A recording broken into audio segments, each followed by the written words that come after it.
Today we're going to think about prayer. What is prayer? Why do we do it? And how can we do it? So, I've got something to show you to try and explain this a little bit more simply. Over here, I've got a glass bottle. The glass bottle represents us. It represents you, it represents me, it represents each one of us.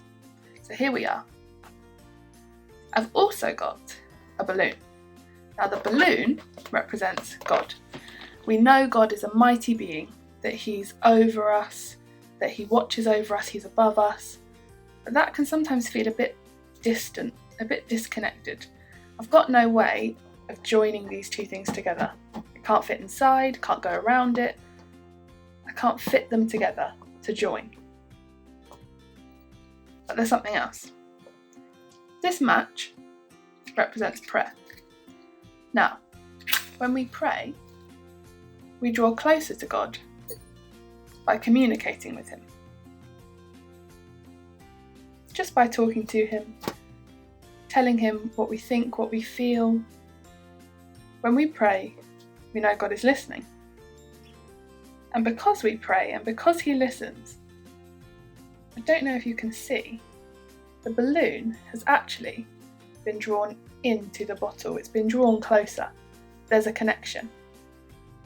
And when we pray, it makes a strong connection between us and God.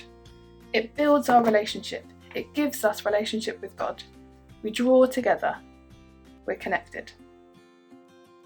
So we know that when we pray, it does something good.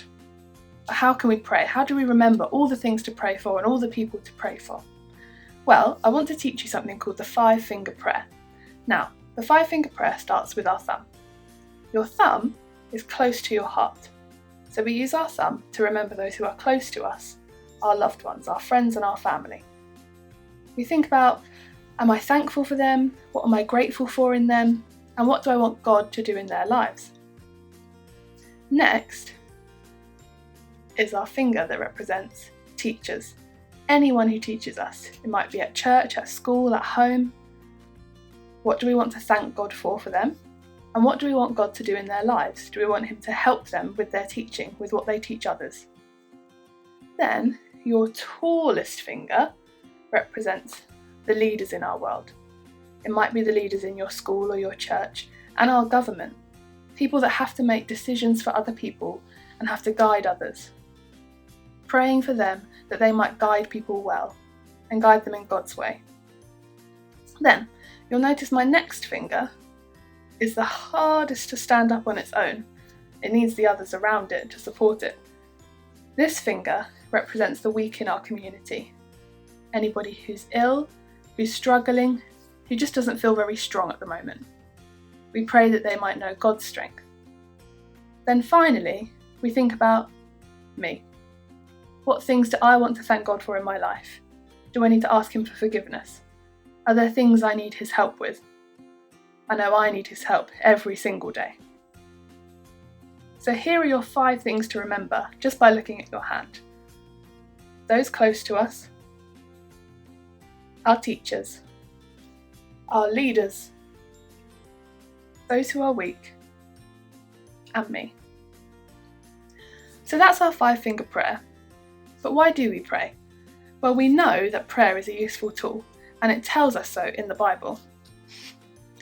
So I'm going to read one verse from Luke, and then another from 1 John.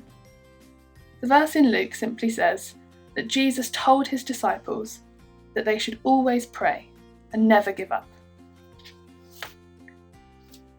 Then in 1 John we hear these really encouraging words. We are confident that He hears us whenever we ask for anything that pleases Him. So we know that when we pray, God our Father is listening, and prayer is an excellent tool to join us closer to God. I hope that's been some help, and I hope you enjoy the activities that are attached for this week. Bye!